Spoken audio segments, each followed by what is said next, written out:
Hola, buenos días. Hi, good morning, and welcome to a new press conference of this edition of the San Sebastian International Film Festival. We're going to present El Lugar de la Otra, In Her Place, as a film that is in competition this year in this official section. We've got the important part, the significant part of the cast and director, and I will just introduce them and I'll open the floor to questions. First of all, I've got Juan de Dios LARRAÍN, the producer of the film, ELISA ZULUETA, actress, MAITE ALBERDI, director, FRANCISCA LEWIN, actress, and ROCÍO JADUE, producer of the film. I think there's a first question in the first row.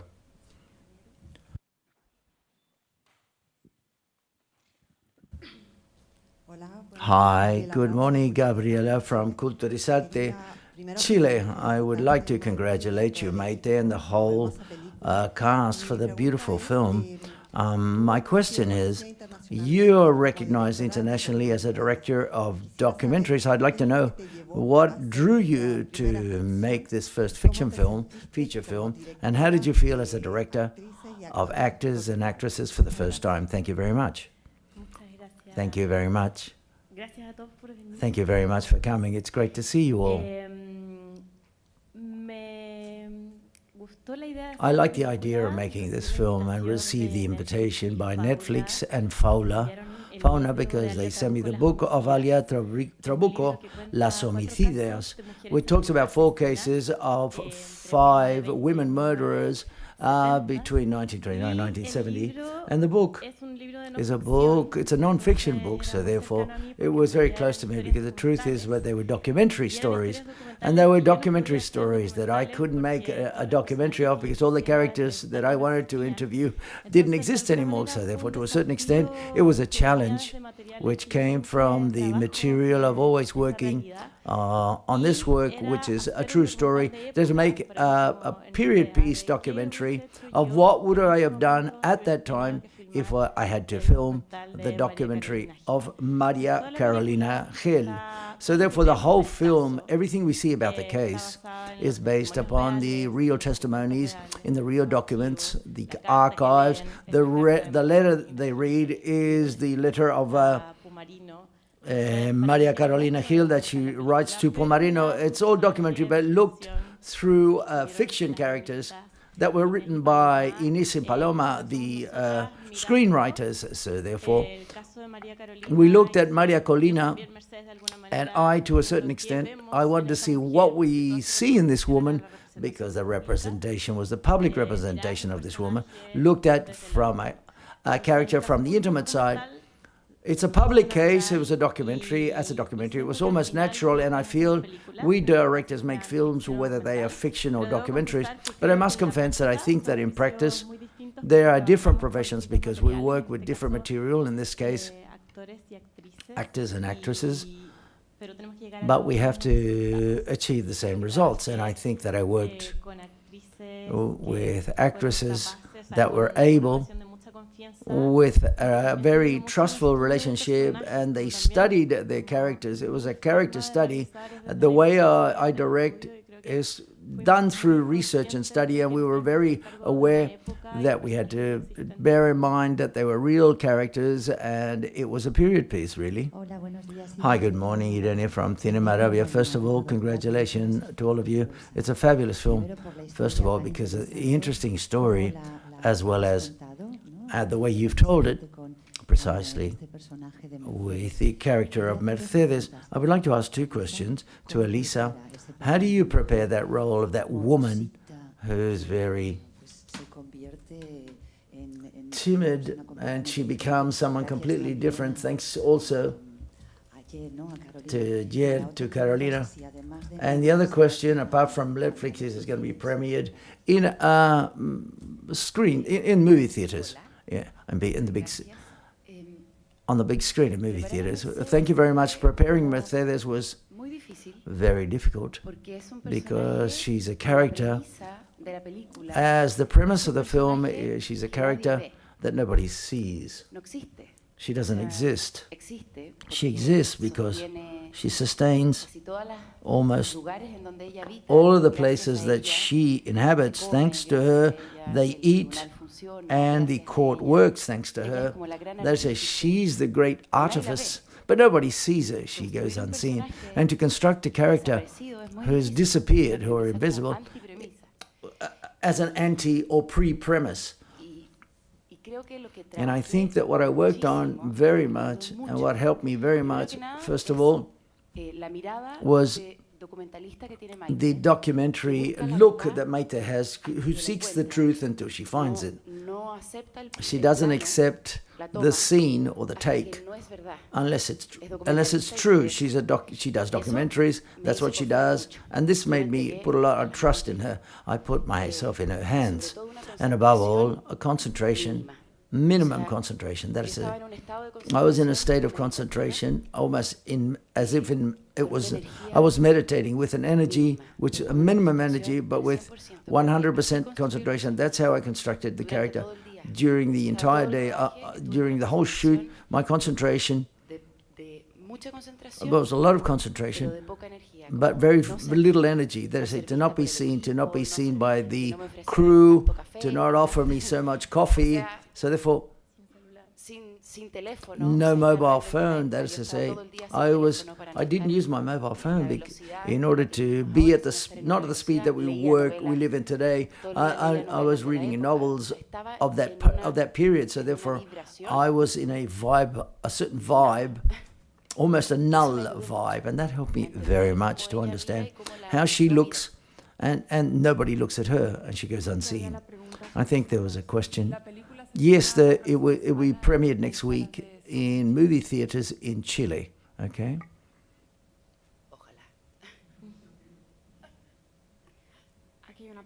A question up here, please. Hi, good morning. I would like to ask you about, in the film we see how the repercussion and the case had at the end, because of the request of Gabriela Mistral to pardon her.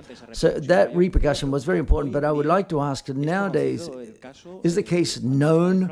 When you started to work on the project, did people know everything about what occurred, about this specific case? And if that was not the case, what was the reaction of the people when things were started to be talked about and shown? Well, thank you for the question. The case is not so well known.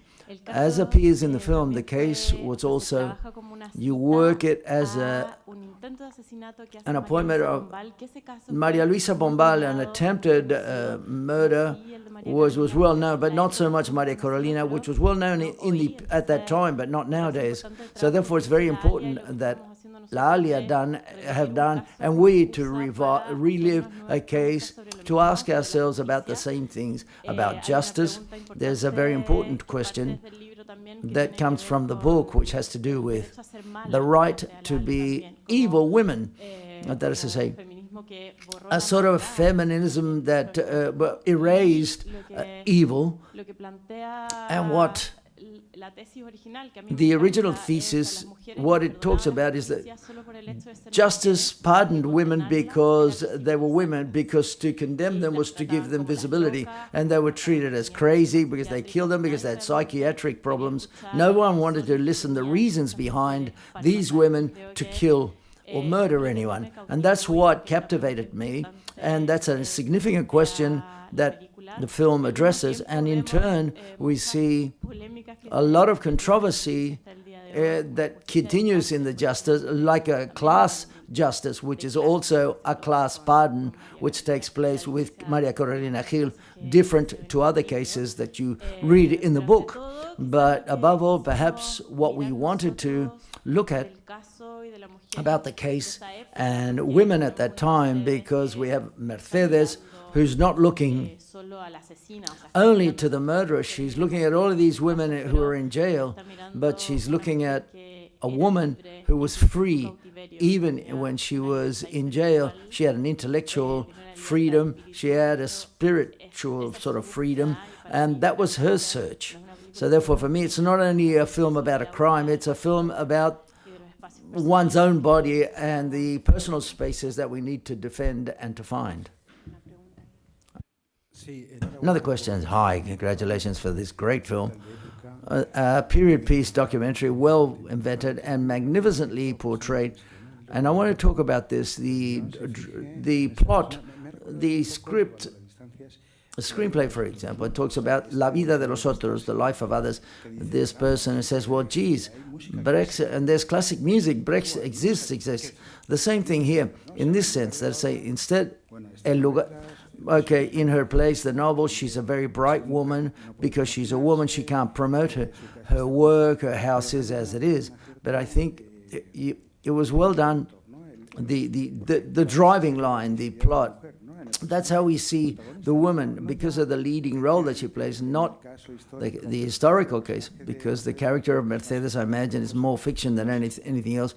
And that's what sustains this sort of documentary, which truly is, albeit it's fiction. And congratulations to the leading actress from the image. I was captivated by your portrayal. I think it's a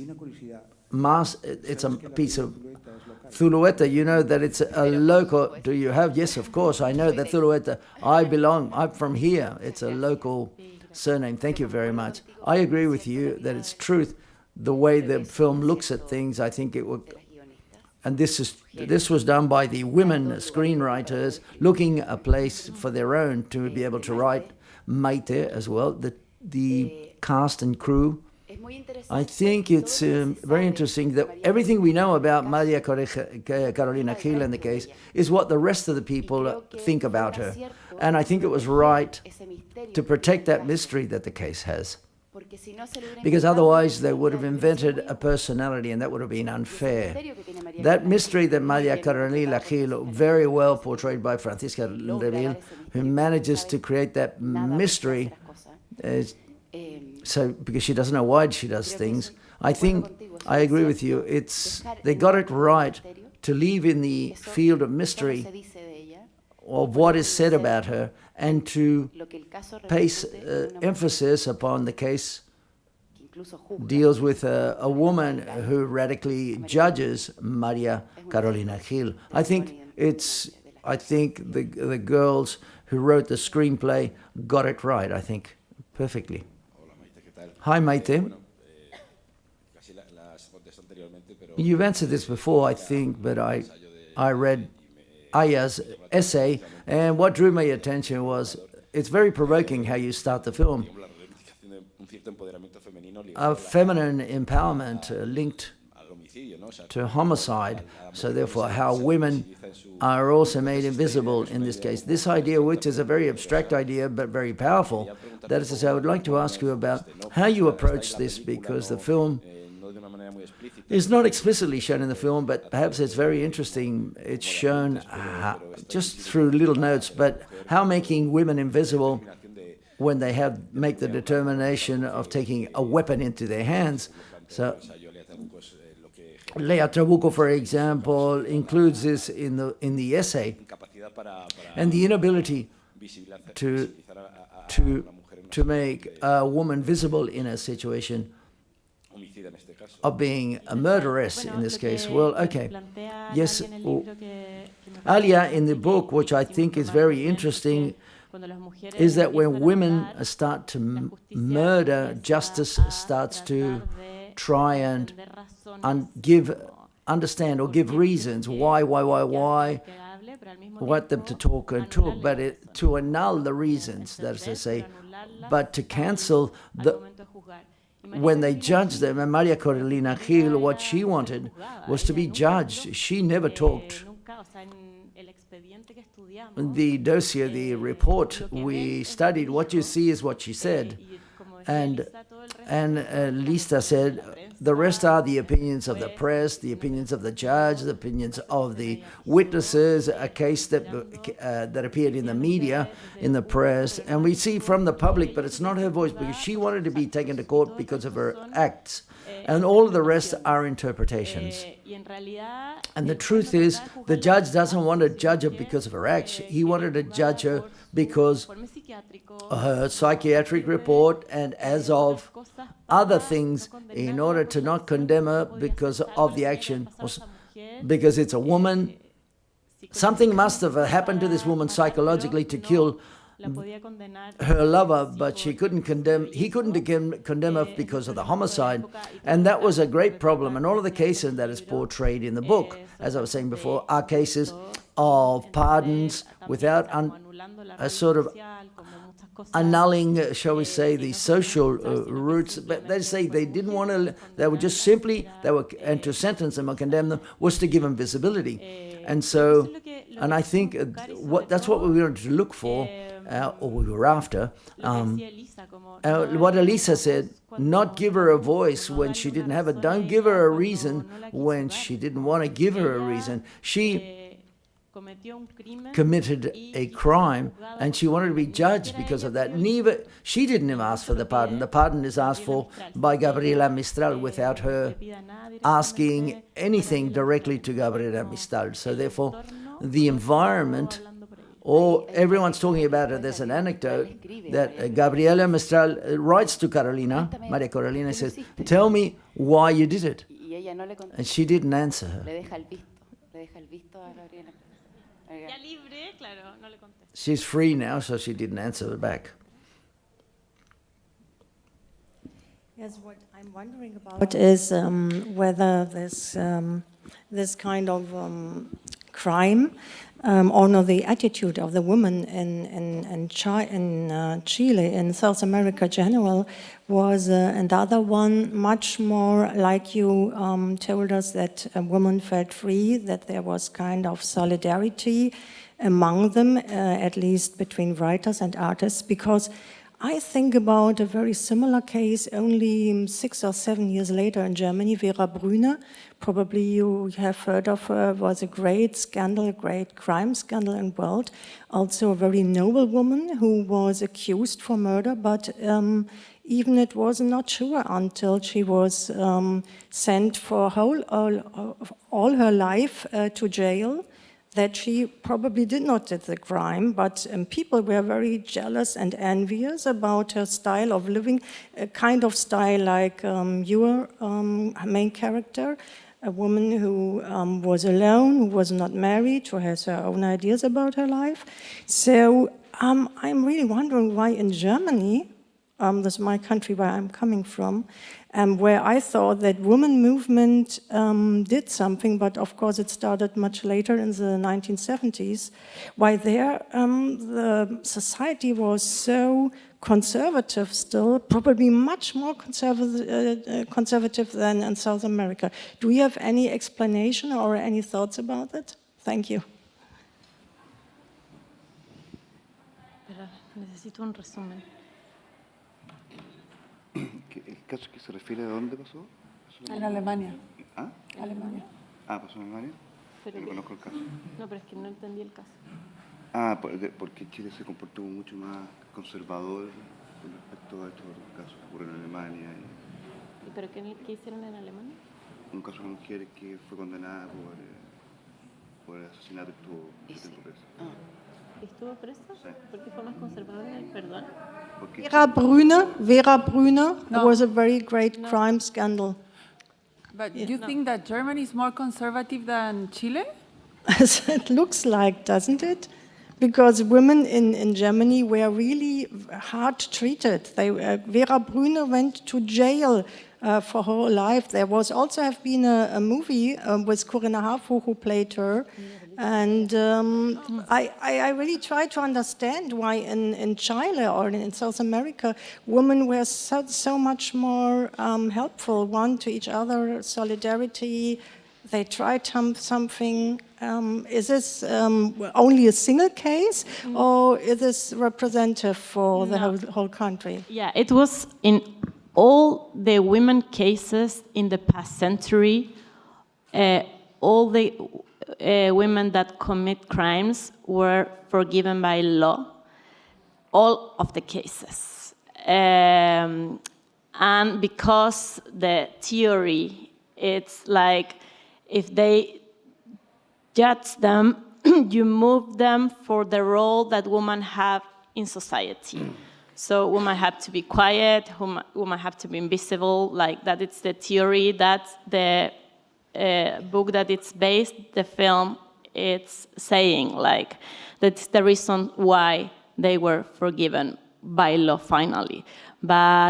And now it's happening completely the opposite. Women in Chile are sentences by more fast than men. Like, it's completely changed now, but in the past century, it was very conservative in that way, yeah.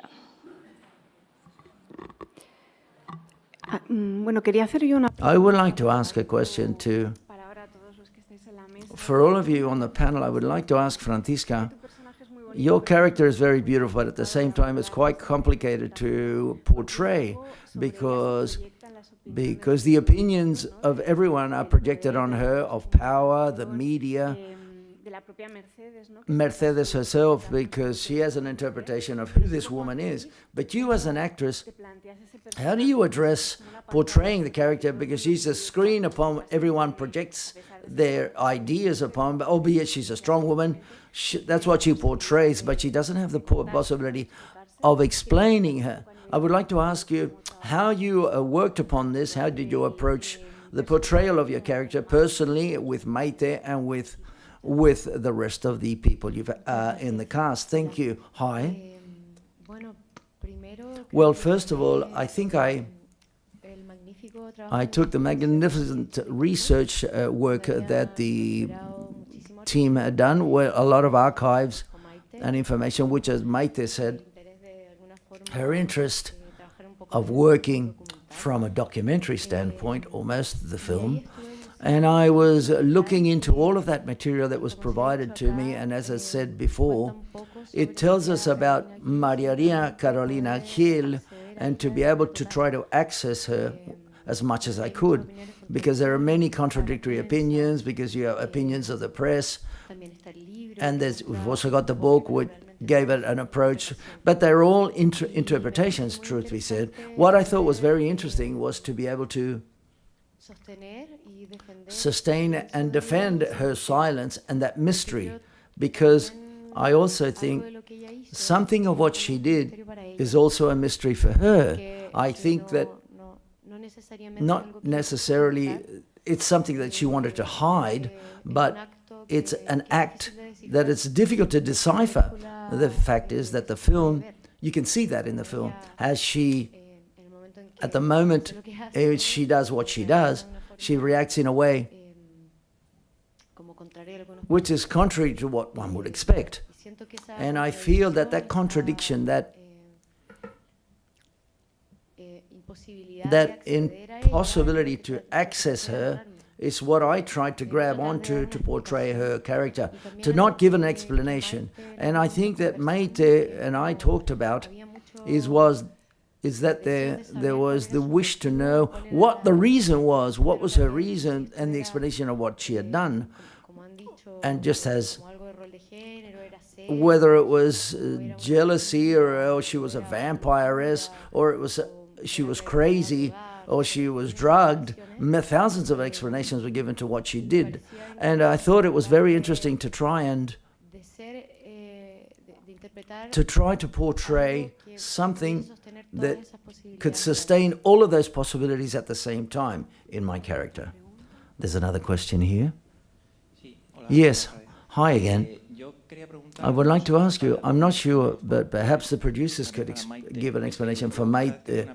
Every time I see a period piece film, I would like to know how the production of all of the different elements that appear on the film. The film is a lot of interior, but there's some exterior or location, outside scenes. But could you talk about how this was produced, money, whether there were any types of restrictions because we can't make this film because it would be too costly, so on and so forth? Thank you. The producers can answer, you're better than me, but as a director, I can tell you that it was a big challenge to make a film, a period piece in a film like Chile that concerns very little historical heritage in general, and it's very difficult to see streets, old streets, and the Hotel Crillon doesn't exist there. We had to reconstruct it, so therefore we had a great team, an artistic team, Rodrigo Basset, that created all of the interiors, and they studied also what they were like, because there are very few references to be able to see the city. So that we had a great producers who have also spent a lot of time making these types of films, and thanks to Netflix also, because it's not, for me as a director, it would be unthought of without that sort of it'd be impossible to make a period piece like this in Santiago, in Chile. Yes, I would say that unfortunately Santiago de Chile, like many cities in Latin America, that means that traditional and historical and architectural places like the Crillon Hotel, for example, where the murder happened, is a shopping mall. So therefore, or very similar to the Corte Inglés here now, or a department store. So to do a period piece in Santiago is very difficult because there are very few places to shoot these types of films. And we took quite some time to start up all of those cars and to give life to those streets in the film. It brings about a lot of difficulty. We visited that period as much as we could. We had some experience in that work, but like MAITE says, Rodrigo de las Seis did a great work, and Luis Parra and all his team, the artistic side of things. And it was very interesting to, as we talked about last night, for our parents to go and visit those places and that costume designers to see those streets. It brings about a lot of memories and a lot of emotion about looking into the past, and you see them seeing it nowadays and looking into the past is very powerful, because it was a real gift to be able to see that in a film. Our country is well, the buildings fall down because we have a lot of earthquakes in our country, if you guys. So we don't conserve the buildings, and they also fall down due to earthquakes. Well, congratulations for an excellent film. For MAITE, I'd like to know whether the passion crime appeared in the press, because there's a legal issue internationally speaking. And for the producer, I'm not too sure whether I understood correctly whether Fabula commenced the project and then when it went to Alberdi, and how does the film fit into the LARRAÍN of famous and significant women? How does it fit into that catalogue? This project comes from Netflix, from Francisco Ramos, who gave us the book by Alia Trabuco, and we gave it to MAITE. So therefore, it was an original idea by Netflix that we produced, and then creatively, we all got together to produce it and to develop it and bring the project to fruition. All of the press and even justice, unfortunately, understood all of the crimes committed by women as passional crimes of passion. That's very simplifying things. And I think a lot of has been written. It's always attributed to jealousy. And I think that that's a simplification that we didn't want to fall into ourselves. We want to address it as one of the possible reasons, but we didn't want to give it a voice, because we had to give an answer if we told it from Maria Carolina Gil's point of view. And we didn't have an answer. A crime of passion is one of the elements, but all of the cases that we visited in that period, they took it towards a crime of passion. So what we wanted to do, as I said before, more than the crime is, it's very difficult, that is what I'm trying to say, to make a film. For me as a director, the biggest challenge of a period piece is not only building, constructing the streets and the costume design, but ideologically, a period piece for me is, why are we telling a story of 1950-odd today? What questions do I echo from those cases of the 1950s? What did that woman have that I admire, or that leads me to ask myself questions? And as I said before, what fascinated me about her was her freedom. She's a woman, goes to jail, and in jail she writes a book, and she takes advantage of that space. And it's a book that was very important in Chile, Cárcel de Mujeres, Jail of Women, a book It's an anthropological an observation of what happens in jail. It's almost a documentary, the book that she wrote, taking advantage of being enclosed. So therefore, the character of Carolina had the freedom is relative. One, we all construct our own space of freedom, and that's what Mercedes says, and that's what we think about today. We as women, no matter how many spaces we've conquered at a working level, we are always trying to find our own spaces of freedom, silences, spaces that we can create in, so that we have to continuously defend them as women on a day-to-day, because it's very difficult to find them. I'm not too sure whether there are any further questions. I would like to make a remark that I'm not sure whether you agree with, and I think the whole, all of you could talk about, that I said there's a thing in the film which I think is very interesting. There's a moment, there are more than 8 years that TV fiction and film fiction, series as well and films, true crime is one of the constant elements. I'm not too sure whether you can call it a genre which has sequestered everything, but to find a film like In Her Place is very stimulating, because in a certain ways it breaks down with the cliches that true crime, contemporary true crime is being approached. They said, let's leave to one side the cliches and go into the intimate side of stories, and even tell parallel stories like Mercedes' story, because Mercedes is the protagonist of this theory.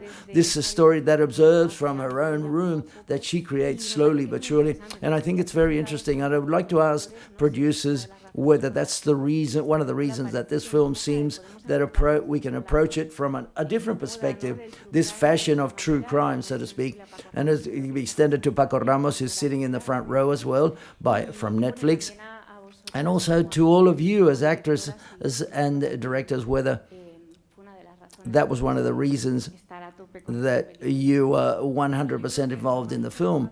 No, I think the most interesting thing about the case has to do that at that period, it was a sensationalist. Everyone wanted to know why she did it and why she did it. And the conversations of the cast over the script, the truth is, we're never going to know why she did it. So we had to approach this story from another place, which wasn't sensationalist and true crime. And that what MAITE and the screenwriters did is what you said before, that it's a film which is much more intimist, and it talks about a case of a homicide, which is also going to be very juicy, no matter which way. A woman who kills her lover in front of everybody in the hotel. But the interesting point of view was the one we approached, and to understand that there are stories that can be told from the intimate side of things. It's a great question, because as a director, I must say that at the beginning, the big question that Netflix and the producers was, what is the genre of the film? And I said, I can't fit it into a specific genre. We couldn't write it and say it's true crime, it's a drama. No, and I want to thank them, because they all allowed me to make a film where these genres coexist. And I think it's important to also understand in cinema and in life. That's how I defend documentaries. I come from constructing realities. I can't say a documentary is a drama or a comedy, because in life everything is interlaced. And frankly, we laugh and we cry, and everything happens like that in life. And this is how stories arise, with genres that coexist. And that's what realism is for me. Everything is intertwined, true crime, drama, comedy, and I think it has glimmers of each of them, and that's her truth, so to speak. Yes, I would say that every time we do a period piece, that we've made more than one, and the first question that we ask, why visit the past? And if the answer is not to have an echo of in the present, perhaps it's not right to do so. We've got to see what happened a few decades. Doesn't have an echo to today, or to nowadays, for example. We're talking about a film in this case that talks about why a woman commits a crime, and she's treated differently than a man at the same time that commits the same crime. in a context where this happened, the women had achieved the vote in 1935, so this happened just later. So MAITE,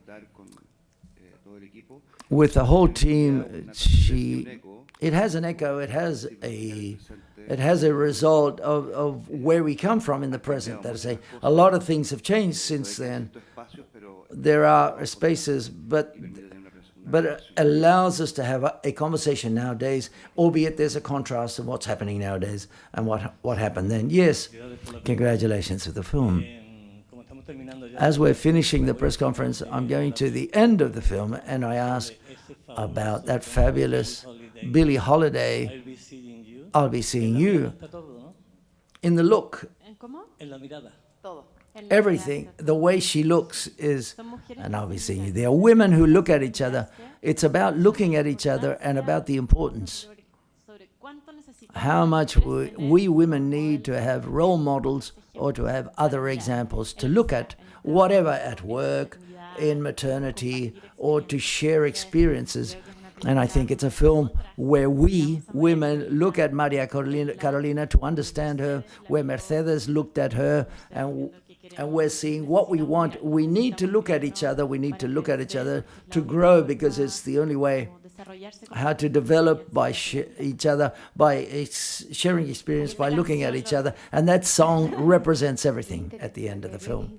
And I think it's interesting to the person that's looking at her is not a perfect woman. It's not an ideal person. It's a person that, okay, she's an emancipated woman, but she's a woman in jail and she's killed someone, and she's a woman who suffers, and that's perhaps what she does.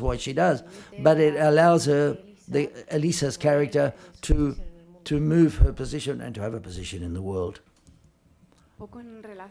And as regards to the question of the colleague, another interesting thing in the film is that at no time that we forget, it's a story of an author, a writer, and literature is always present in the book and in everything. That is, the story of Maria Carolina, but also when they refers to Gabriela Mistral or Maria Luisa Guzman. I like that very much because it's continuous by the fact that we look at between each other as women and we read each other as women. Could you please talk about, because it's difficult to find that literary side, and sometimes there are biopics of writers that we don't talk about their work as writers, and that's quite surprising. The idea of reading books, women's books between each other's, we touch the books.